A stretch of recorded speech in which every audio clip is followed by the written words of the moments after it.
Uma questão crucial que é suscitada pelas novas formas de institucionalização é investigar como é que as novas relações de poder poderiam oferecer matéria-prima para um novo tipo de política. Se você leva em conta o depauperamento da representação parlamentar no âmbito da mediatização. A mediatização é incompatível com a política clássica, com a política representativa. Eu não estou dizendo novidade nenhuma, isso é corrente entre sociólogos, principalmente meus amigos sociólogos franceses, que dizem que a política acabou substituída pelo estético. Eu não acho isso. Eu acho que a política parlamentar representativa é decadente, está em decadência, e nós estamos vivendo fortemente essa decadência, aqui na França, nos Estados Unidos também, mas não acabou a política. Então, ao depauperamento da representação parlamentar, que é o que constitui a democracia, essa democracia que vivemos, no âmbito da mediatização. O que é a mediação, portanto? É poder, mas sem política visível. Ela tem poder, mas não tem política. Mas é um poder que aprofunda o controle social. É um poder sem política, é um poder de mercado, é um poder financeiro que aprofunda o controle social. Então, desde agora, já se sabe que esse poder é o poder do número, é o poder do algoritmo. Se o poder da democracia clássica, da política clássica, era o poder de convencimento pela retórica, pela palavra, pela mentira também, pela emoção ou pela verdade muito forte, o poder de agora não é nada disso. Ele não é nada retórico, ele é algorítmico, ele é matemático. O algoritmo é o que está fundando e lastreando esse novo tipo de mídia que está nos estruturando. Então, o poder algoritmo é enorme, mas não é ilimitado. Eu dou como um dado relevante, entre 2009 e 2011, os serviços de inteligência militar dos Estados Unidos investiram milhões e milhões de dólares em modelos algorítmicos para prever distúrbios políticos em escala global. Isso é muito dinheiro ainda aí. Isso aqui é da revista Wired. Eles não conseguiram prever sequer o fenômeno da Primavera Árabe. Fracasso político do algoritmo. Mas o poder, fora isso, está aqui no algoritmo. Onde é que fica nisso tudo o jornalismo, que é da ordem da palavra, que é da ordem da argumentação, que é da ordem do conceito? Ora, tempos atrás, eu intitulei uma fala minha, foi na Bienal de Recife, e era assim, me pediram falar sobre isso, sobre jornalismo. E eu dei o título da palestra assim, jornalismo para onde vai, se for. Né? Se for, para onde vai, se for. Quer dizer, é um título claramente irônico, mas certamente um título diagnóstico. E poderia ser o título mais adequado a uma apresentação sobre os caminhos atuais, os caminhos futuros do jornalismo, que é entendido como a principal face pública da imprensa liberal. Então, vejam só, é que cada vez mais se fala em crise da imprensa, sem que se ouse levantar em público, em toda enormidade, a hipótese do fim do jornalismo, pelo menos como nós conhecemos até agora. Quer dizer, se levanta sem grande preocupação o fim da política. Então, ainda domingo passado, foi domingo abrindo o Globo, eu vi Michel Maffezoli, que é um caro amigo meu, e eu concordo com muita coisa que diz o Maffezoli, mas ele diz claramente, ele diz, a política acabou.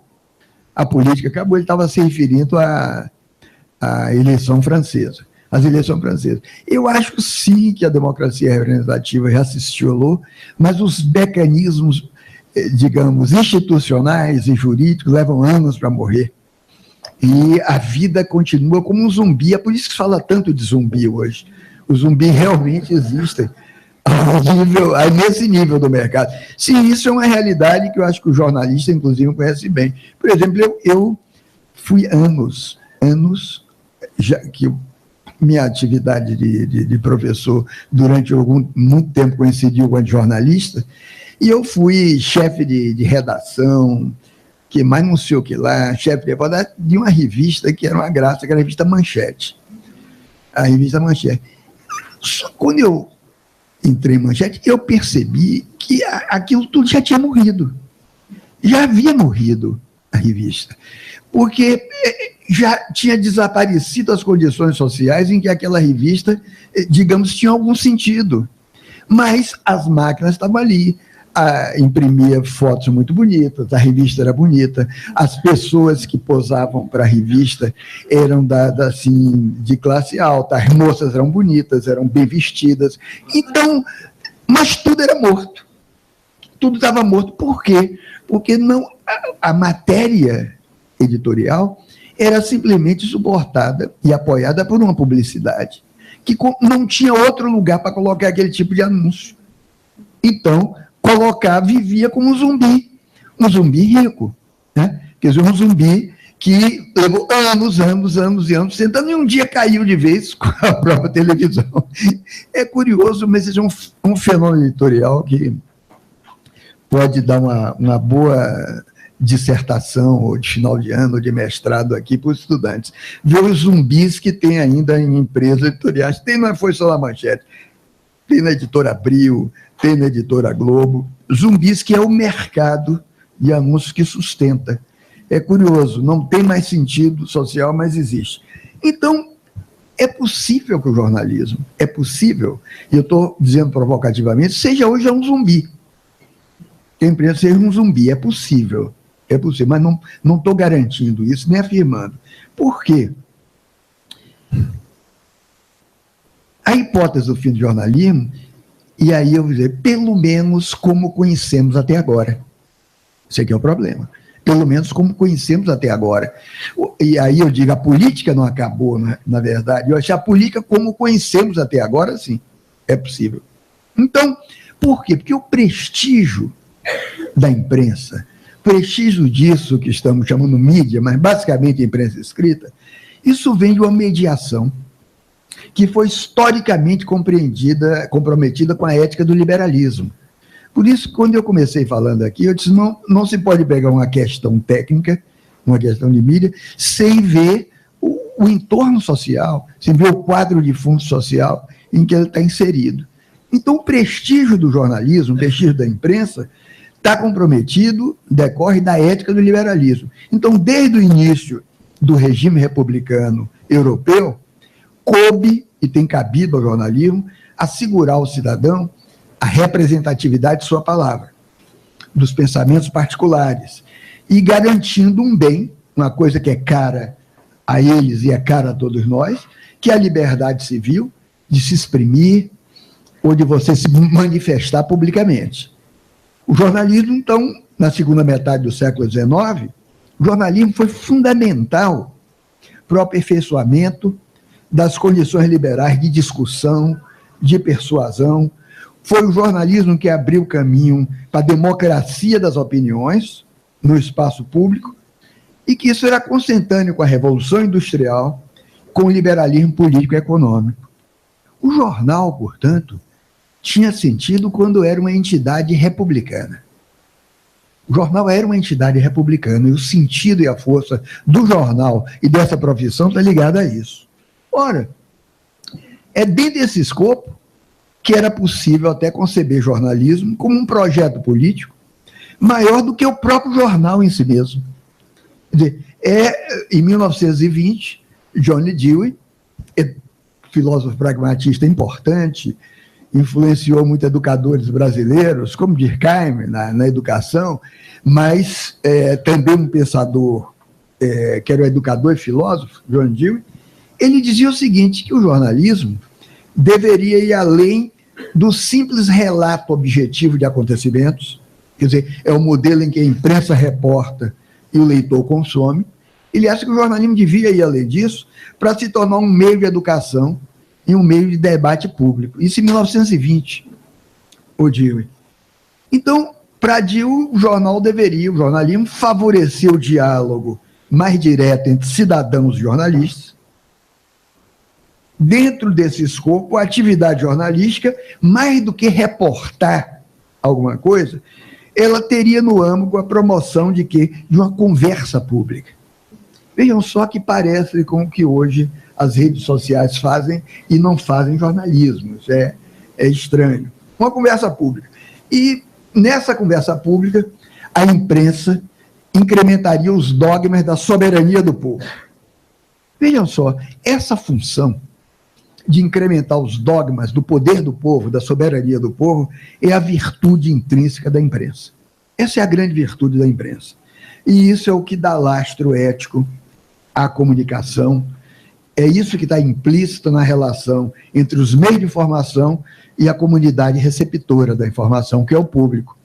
É isso que dá prestígio ao jornalismo.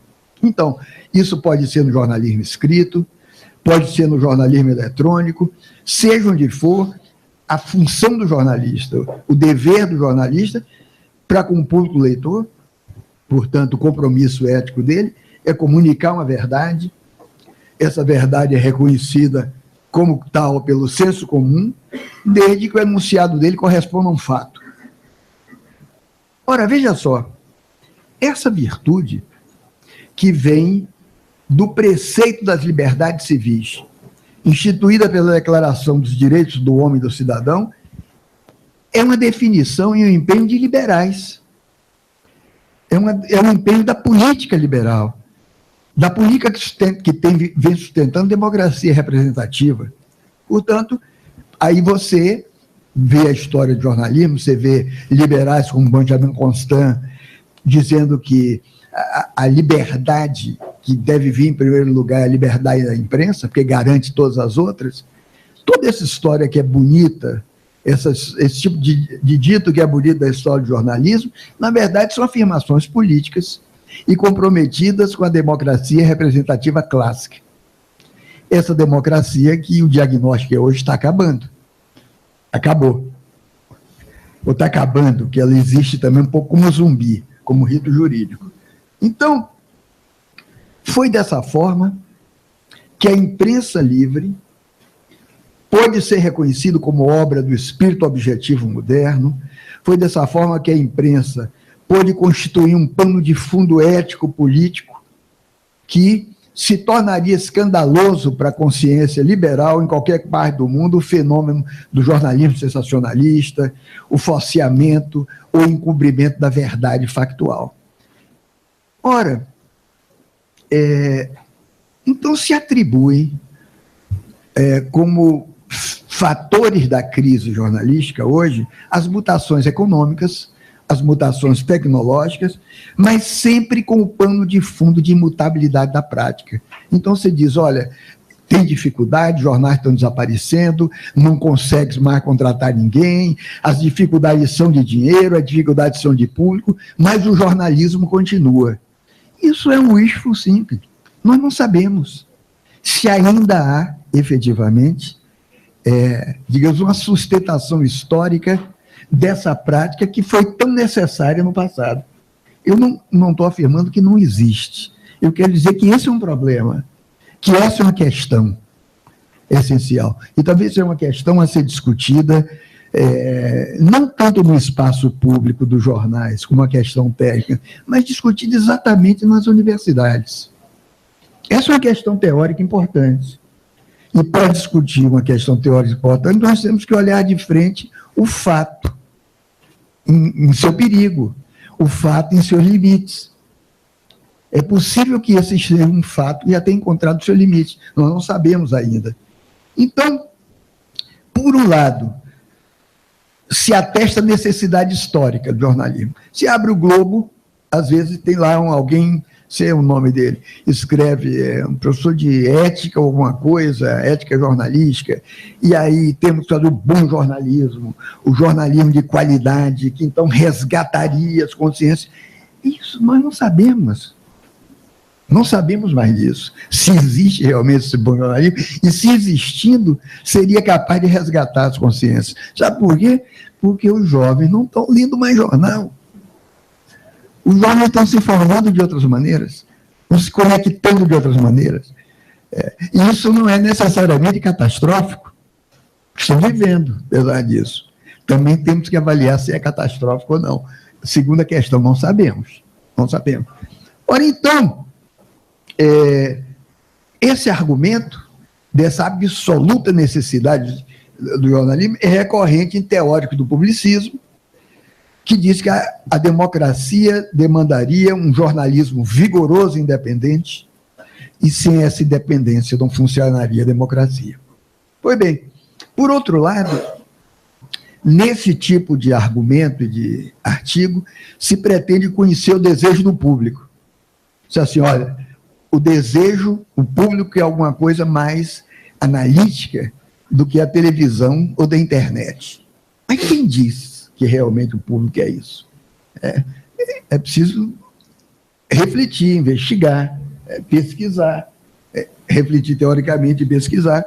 Ou seja, que idade tem esse público que quer essa coisa analítica maior? Em geral, são mais velhos. Ou seja, supõe-se que o público queira um texto que combine elegância linguística com aprofundamento de análise que possibilite a tomada de decisões. Isso é do século XIX. Né? Vocês imaginaram uma figura como o presidente Temer tendo que aprofundar alguma coisa para tomar decisões? Não há verticalidade naquele indivíduo, é tudo horizontal, é tudo muito banal e comezinho. Esse discurso é do século passado, século XIX, não é no século XX. Então, aí se diz que as redes sociais, portanto, serviriam para mobilizar, para reverberar as opiniões, mas de um certo fundo latente de espírito público é que partiria a demanda por alguma coisa que reflita valores perentes como liberdade, como abertura de debate, como promoção de livre iniciativa. Né? Então, por mais esperançosa que seja, esse tipo de argumentação não vai além dos limites de um wishful thinking, um pensamento desejoso, que é baseado em ética e baseado em qualidade técnica. Na prática do mercado eletrônico, o que predomina mesmo é a ação de programas de detecção, programas de auscultação do desejo do consumidor, como relata uma empresa de telefonia celular aí, que eu copiei. Isso, olha, são pequenas coisas, isso é textual, eu não vou dar o nome da empresa, que é deselegante. São pequenas coisas em conjunto que ajudam a reter o cliente. Por exemplo, temos dezenas de milhares de gravações pré-feitas. E dependendo do tipo de cliente, o locutor dessas gravações muda de voz e altera o tom, com a voz mais acolhedora. Isso tudo ocorre em milissegundos. Então, veja só, por meio do avanço tecnológico, o mercado se converte num espelho de milhões de caras, milhões de rostos. Por outro lado, no que diz respeito ao jornalismo, me parece que com ou sem inflexões religiosas, que as massas hoje me parece acreditar, ou fingem acreditar, no que comunica o espelho tecnológico das mídias. É a notícia desejada. É uma notícia desejada. Essa é a expressão de um argentino conhecido meu, Miguel Vinhas, que é de Buenos Aires. Ele disse, olha, o que você quer ver é aquilo em que você quer acreditar. Quer dizer, tanto os jornalistas quanto os públicos preferem reafirmar ou ver expostas nas mídias as suas crenças, em detrimento da descrição dos fatos. É a notícia desejada. Então, particularmente, eu acredito que a política, em sentido largo, em sentido amplo, ainda se revela um caminho institucional aberto às sociedades civis. Eu discordaria, por exemplo, nesse sentido daquele diagnóstico francês. A política em sentido largo. E, junto com ela, eu acho que ainda existe lugar para uma prática jornalística independente. E eu entendo o seguinte, independência como um razoável equilíbrio entre corporação econômica e posição de classe social. Quer dizer, um jornalismo capaz de intervir na agenda pública com efeitos maiores do que a simples mobilização que é obtida por formadores de opinião nas redes sociais. Então, esses efeitos políticos, são gerados na vida real pela diversidade das expressões, a diversidade dos modos de sentir, de opinar e de perceber, correspondentes a posições de classes diferentes, relativas aos três poderes de Estado e ao funcionamento da economia, aos três poderes, digamos, existentes dentro do Estado. Quer dizer, esses poderes são o Estado com seus aparatos, as organizações, portanto, partidos, sindicatos e povo. A política sempre foi a articulação dessas três instâncias. Sempre foi a articulação dessas três instâncias. Isso está desmoronando. Está desmoronando a ideia de povo, a ideia de Estado e a ideia de partidos. Mas os segmentos sociais correspondentes a isso estão aí com suas vidas.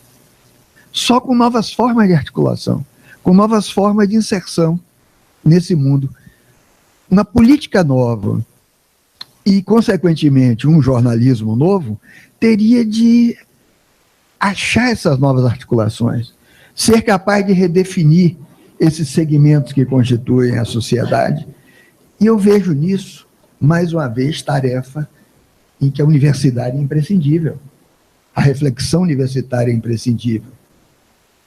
Então, vejam só, não se trata, portanto, de um tópico tecnomoralista do bom jornalismo, quer dizer, um suposto jornalismo puro, singularizado pelo texto qualitativo, mas se trata de buscar, de tentar refletir, de pensar sobre um consenso institucional quanto à impossibilidade de você dissociar democracia e informação cidadã.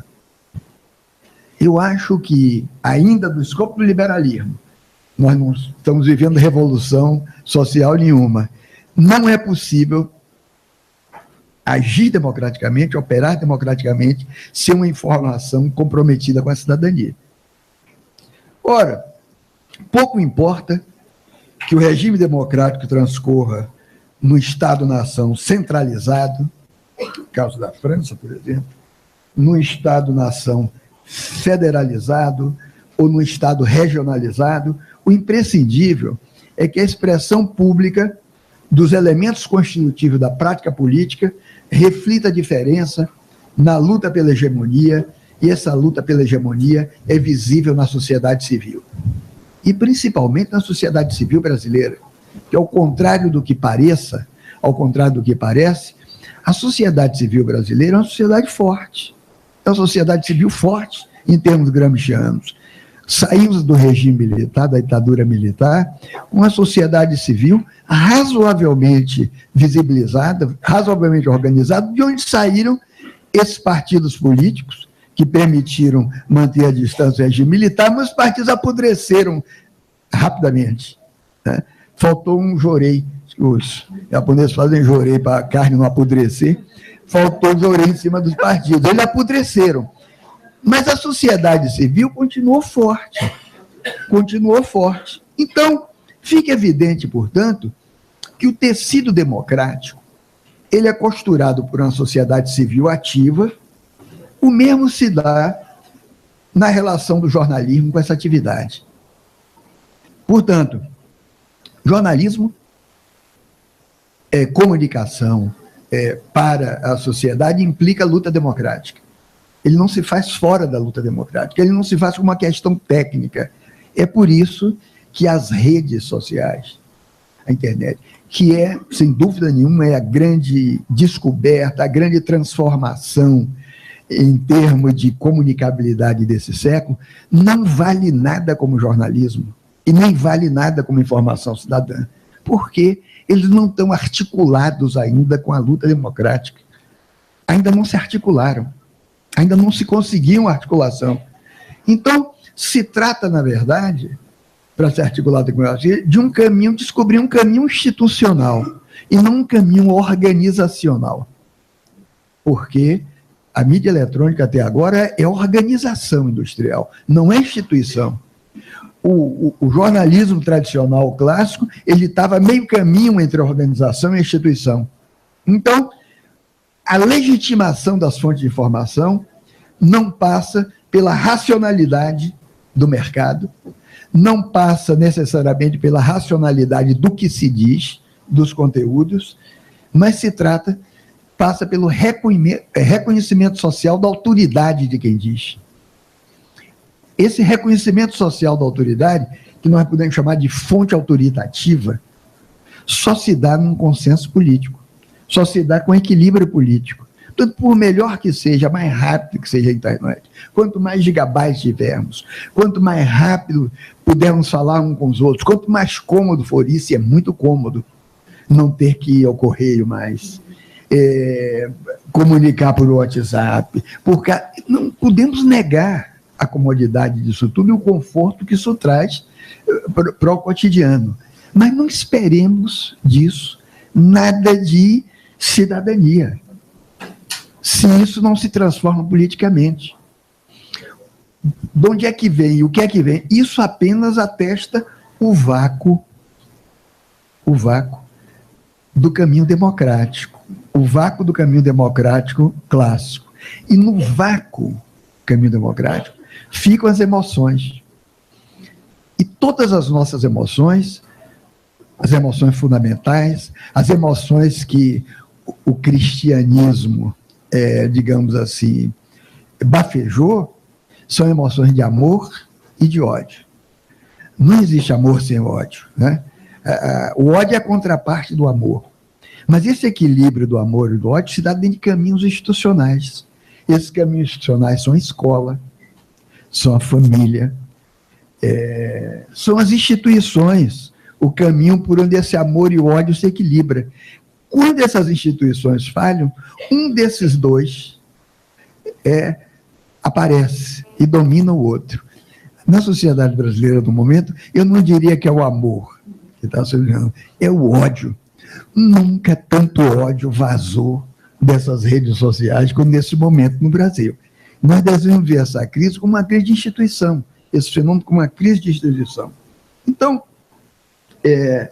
está se aventando, portanto, a hipótese de uma democracia eletrônica.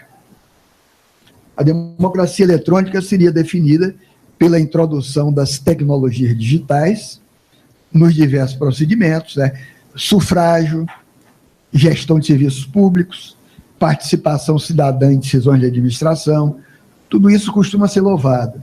E tudo isso está ligado, pode estar ligado ao regime democrático. Mas qualquer que seja o nível do conhecimento implicado, a credibilidade ou a confiabilidade da informação transmitida depende da posição de autoridade da fonte.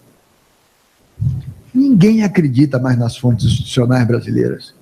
Alguém pode acreditar em alguma coisa que esse governo diga? Mas ainda se acredita razoavelmente na imprensa. No Globo, ainda se acredita razoavelmente. Em outras palavras, uma fonte autoritativa, uma fonte em que se acredita, que tem cimento social, não se constrói no plano tecnológico da organização, só se constrói no plano político-social das instituições. Portanto, instrumentos técnicos não são essenciais para a definição do processo democrático. Nós não podemos viver sem instrumentos técnicos, sem dispositivos técnicos, mas eles não são essenciais para a definição do processo democrático. O que é essencial para a definição do processo democrático são os caminhos institucionais da política, mas de uma política que nós temos que construir. Temos que construir com isso que a técnica oferece, que a tecnologia oferece, a tecnologia da informação. Temos que recusar nada disso. Temos que aceitar a internet, a conectividade, as ofertas do mercado. Isso, de algum modo, já estamos vivendo disso e nos confortamos com isso. Mas tudo isso pode nos afastar de nós mesmos, enquanto sujeitos de uma cidadania. Portanto, o único caminho, o verdadeiro cimento de conciliação, de incorporação da prática técnica à vida de cada um de nós é redefinir a política. A política continua, portanto, importante e central para a vida de cada um de nós. Eu me sinto obrigado a dizer isso, que eu acho que nós estamos vivendo num momento de extrema desmoralização da vida política brasileira, desmoralização dos partidos, dos políticos de todos os matizes e de todas as cores. Então, tendemos a nos refugiar no não politicismo, que é, na verdade, essa máquina sem coração. O não político é como uma máquina sem coração. O não político é o sujeito não comprometido com o próximo, não comprometido com a vida social. É internet sem ideologia. É internet sem centro-diretor. Né? Então, digamos, é isso que eu queria dizer. É você. Obrigado.